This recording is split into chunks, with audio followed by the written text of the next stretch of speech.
For Anna Sorokin, who'd morphed into millionaire heiress Anna Delvey and ingratiated herself with New York's champagne set, being exposed as a fraud and then thrown in a Rikers Island prison cell was some come down.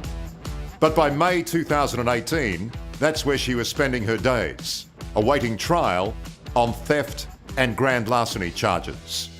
Pretty tough place, Rikers, isn't it? You could say so, yeah. Did it affect you? Has it had long-term effects?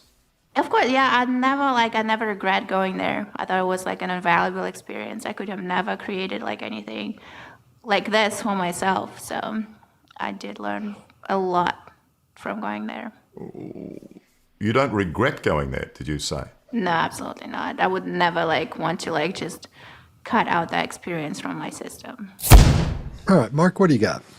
Yeah, so I'll keep this one short. I love her poise and her calm around this as she approaches this incredibly negative subject as if she were Nelson Mandela.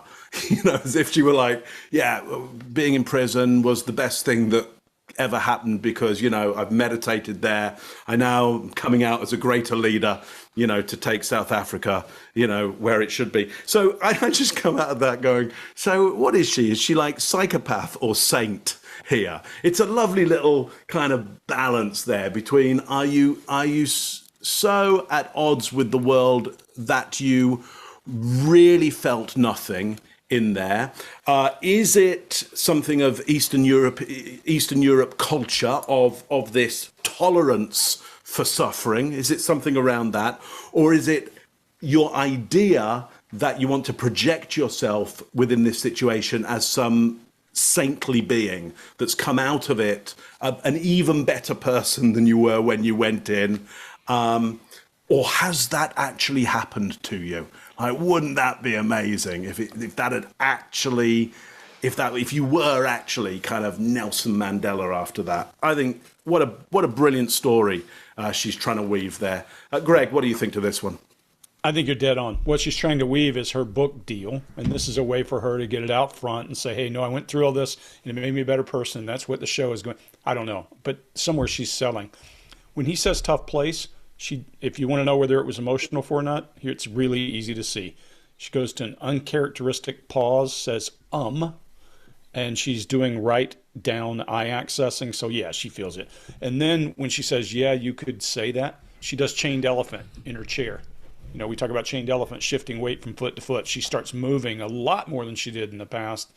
And so she's swaying there, and she says it was an invaluable experience, and there's disdain in the left as she sells that message. So, yeah, this was emotional for her. She can pretend all she wants. She can do whatever book deal crap she wants. It's clear this affected her. God knows what it was like. I'm sure it was not pleasant.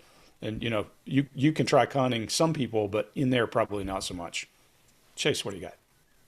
As a quick note to lawyers, if you have a client that uses super sharp exhales when they're dealing with heavy deception or stress, don't let them wear tight shirts in the courtroom, like ever. So first, when she says, I could have never created anything like this for myself, this whole trial was about her creating things for herself. And it's interesting that she's using those exact words.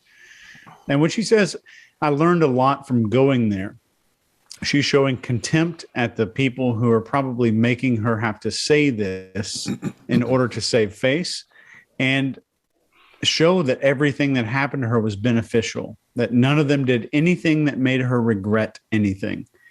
And this is a strategy, I think, to show the world that she is on top. And when she says that cut out that experience from my system, I think that's an unusual word. And I also think her English is good enough that this is not a mistake of vocabulary. I think this speaks, I'm about to go full Mark Bowden on you guys here for a second. But this speaks, I think, to her deep-rooted view of this whole planet.